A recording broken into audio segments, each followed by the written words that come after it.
Dear students, I am Ankit sir. आज आप लोगों का क्लास 10th का विज्ञान शुरू करने जा रहा हूँ। प्यारे बच्चों, क्लास 10th के साइंस सब्जेक्ट को पढ़ने से पहले आप लोगों को पहले मैं ये बता दूं कि विज्ञान क्या होता है, अर्थात विज्ञान का मतलब क्या होता है, मीनिंग ऑफ साइंस। जैसा कि हम सभी जानते हैं कि विज्ञान शब्द वी और ज्ञान से मिलकर बना है। वी का अर्थ विशिष्ट होता है, विशिष्ट यानी विशेष, स्पेशल, और ज्ञान का मतलब जानकारी। इस प्रकार से हम कह सकते हैं, यानी विज्ञान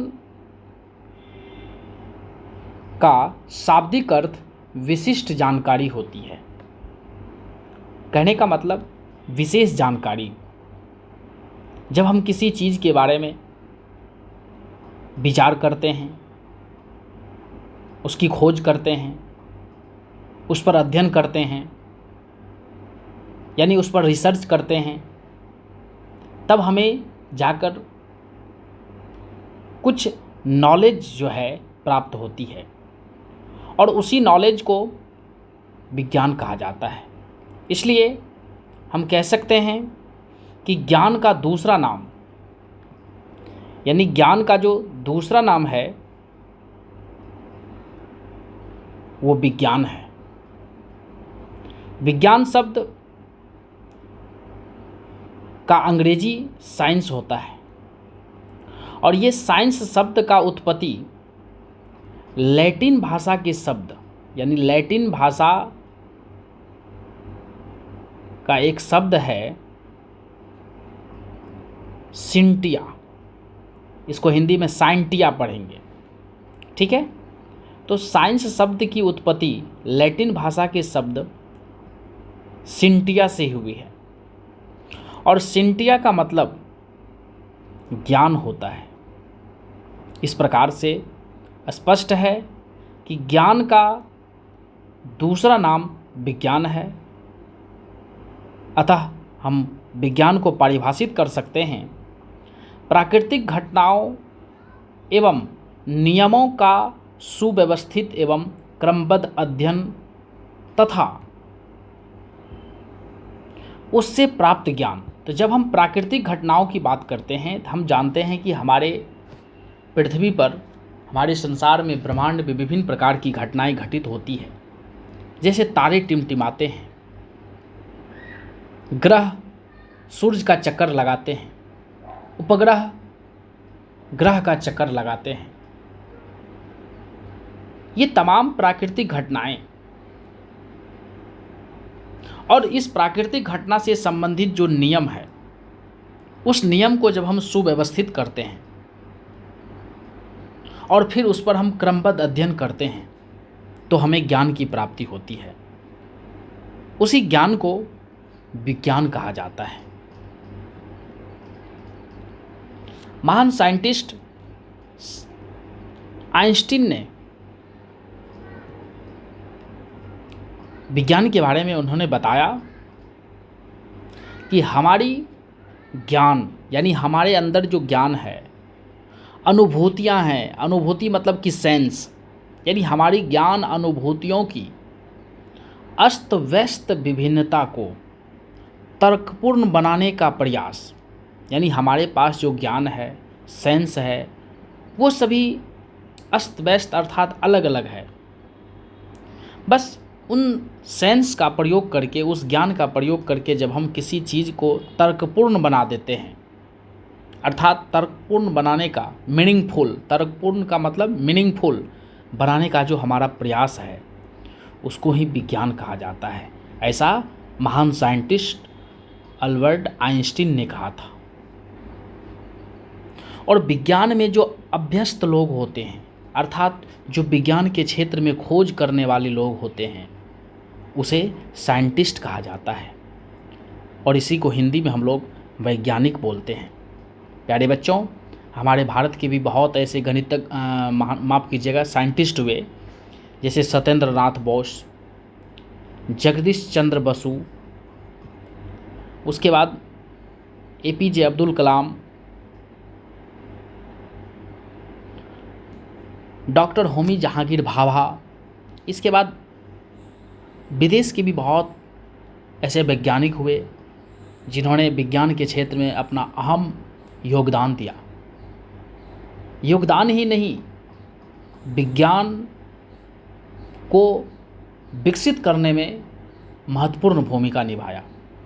जैसे गैलीलियो के बारे में आप लोग सुने होंगे पहले से, सर आइजैक न्यूटन महोदय के बारे में सुने होंगे, इसी तरह से आइंस्टीन महोदय के बारे में। कि तमाम वैज्ञानिक मिल करके विज्ञान के क्षेत्र को सींचने का काम किया, अर्थात विज्ञान के क्षेत्र को डेवलप करने का काम किया। प्यारे बच्चों, विज्ञान को मूलतः यानी मूल रूप से विज्ञान को 2 ब्रांचों में बांटा गया है। जीवन विज्ञान अर्थात कहने का मतलब लाइफ साइंस, और भौतिकीय विज्ञान यानी फिजिकल साइंस। जीवन विज्ञान के अंतर्गत प्राणी विज्ञान आती है, इसको इंग्लिश में कहा जाता है जूलॉजी, और दूसरा है वनस्पति यानी पेड़ पौधे के बारे में, इसको इंग्लिश में कहा जाता है बॉटनी। इसी तरह से एक आयुर्विज्ञान होता है यानी मेडिकल साइंस।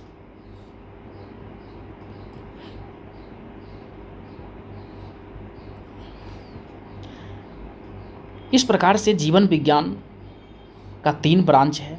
प्राणी विज्ञान, जिसमें हम लोग जीव जंतु के बारे में पढ़ते हैं, यानी खास करके जंतु के बारे में, जूलॉजी इसको इंग्लिश में कहा जाता है।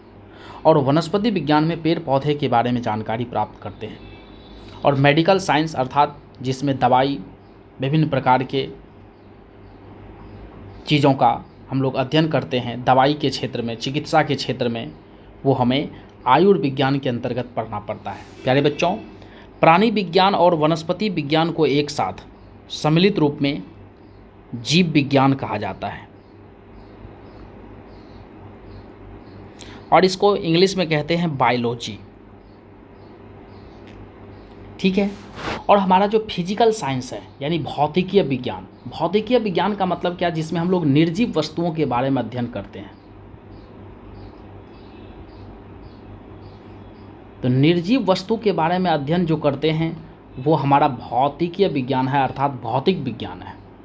और जो सजीव वस्तुओं के बारे में अध्ययन करते हैं, जीवों के बारे में, वो हमारा जीवन विज्ञान है। ठीक है। तो निर्जीव वस्तुओं के बारे में अध्ययन जब हम करते हैं तो वो हमारा जो है भौतिकीय साइंस यानी कहने का मतलब भौतिक विज्ञान के अंतर्गत पढ़ाई करते हैं। और भौतिकीय विज्ञान के जो है कई ब्रांच हैं, जिनमें से हमारा फिजिक्स है, भौतिकी, इसको इंग्लिश में कहते हैं फिजिक्स, और इसके बाद रसायन शास्त्र है, इसको इंग्लिश में कहते हैं केमिस्ट्री। इसी तरह से खगोल विज्ञान है, ठीक है, जिसमें हम लोग सूर्य, तारे, ग्रह, उपग्रह के बारे में अध्ययन करते हैं। खगोल विज्ञान को इंग्लिश में कहा जाता है एस्ट्रोलॉजी।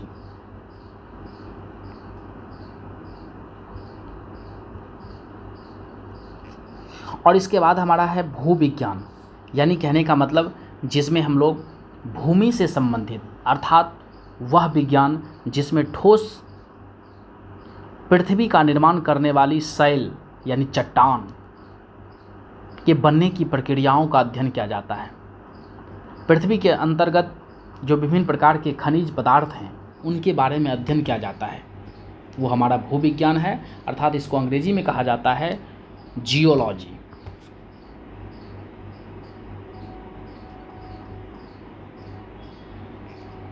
आशा करते हैं कि आप सभी विज्ञान के बारे में, अर्थात जो विज्ञान का संक्षिप्त में हमने परिचय दिया वो आप लोग समझ गए। अब जो हमारा क्लास 10th का सिलेबस है वो है जिसमें हमें फिजिक्स, केमिस्ट्री और बायोलॉजी, ये 3 ब्रांच हैं विज्ञान के। इसके बारे में हमें अध्ययन करना है क्लास 10th में।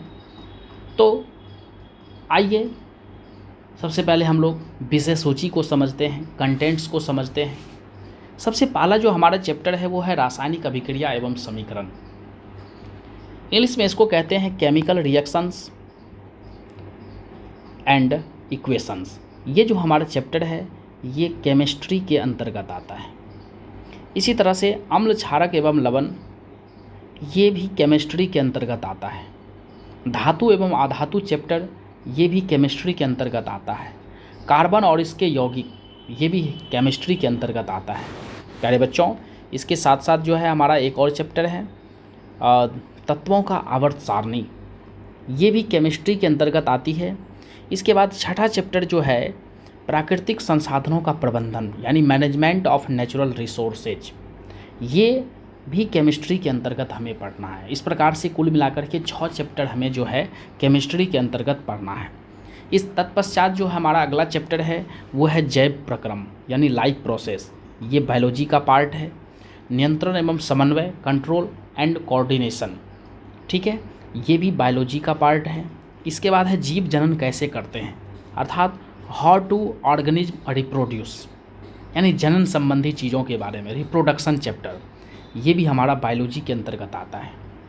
इसके बाद आनुवांशिकता एवं जैव विकास, हेरिडिटी एंड इवोल्यूशन, ये जो चैप्टर है ये भी हमारा बायोलॉजी के अंतर्गत है।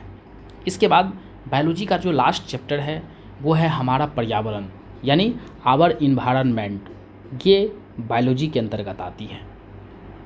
इस प्रकार से अब हम लोग फिजिक्स के चैप्टर्स के बारे में जानते हैं। जो हमारा 12वां चैप्टर है वो है प्रकाश का परावर्तन एवं अपवर्तन, ये फिजिक्स के अंतर्गत हमें पढ़ना है। मानव नेत्र तथा रंग बिरंगा संसार, ठीक है, ह्यूमन आई के बारे में, और ये जो कलरफुल वर्ल्ड है इसके बारे में जो पढ़ना है वो हमारा फिजिक्स के अंतर्गत है। इसके बाद है इलेक्ट्रिसिटी, जिसको सामान्य बोलचाल की भाषा में बिजली भी कहते हैं, ये आपका फिजिक्स के अंतर्गत पढ़ना है। अब इसके बाद विद्युत धारा के चुंबकीय प्रभाव, यानी magnetic effect of electric current, ये भी फिजिक्स के अंतर्गत पढ़ना है। और फिजिक्स का जो सबसे लास्ट चैप्टर है इसमें आपका है ऊर्जा के स्रोत, यानी सोर्स ऑफ एनर्जी, ये भी हमें फिजिक्स के अंतर्गत पढ़ना है। इस प्रकार से कुल मिलाकर के हमें इसमें 16 चैप्टर जो है पढ़ना है। तो आप सब समझ गए होंगे सबसे पहले कंटेंट के बारे में, विज्ञान का जो विषय सूची है उसके बारे में। अब हम लोग पहला जो इसमें है केमिस्ट्री, तो केमिस्ट्री के बारे में हम पढ़ेंगे पहले। तो उसके पहले हम लोग जान लें कि भाई केमिस्ट्री होता क्या है, यानी रसायन शास्त्र होता क्या है। प्यारे बच्चों, रसायन शास्त्र विज्ञान की वह शाखा है जिसके अंतर्गत पदार्थ के संगठन का मतलब कि कोई पदार्थ अगर बना है तो वो किस किस चीज़ों से मिलकर के बना है, कैसे बना है, उसका संरचना, स्ट्रक्चर, और फिर उस पदार्थ के गुण, साथ ही साथ रासायनिक प्रतिक्रिया जब होती है तो उसके बाद जो परिवर्तन होती है उन परिवर्तन के बारे में अध्ययन करना। इस प्रकार से हम कह सकते हैं कि विज्ञान की वह शाखा जिसके अंतर्गत पदार्थ के संगठन, संरचना, गुणों और रासायनिक प्रतिक्रिया के दौरान होने वाले परिवर्तनों का अध्ययन किया जाता है, रसायन शास्त्र कहलाते हैं। प्यारे बच्चों, आशा करते हैं कि आप सभी केमिस्ट्री के परिचय को समझ गए होंगे। अब इसके बाद आप लोग से हम अगले वीडियो में मिलेंगे केमिस्ट्री के पहला चैप्टर को लेकर के। आप सबका बहुत बहुत धन्यवाद।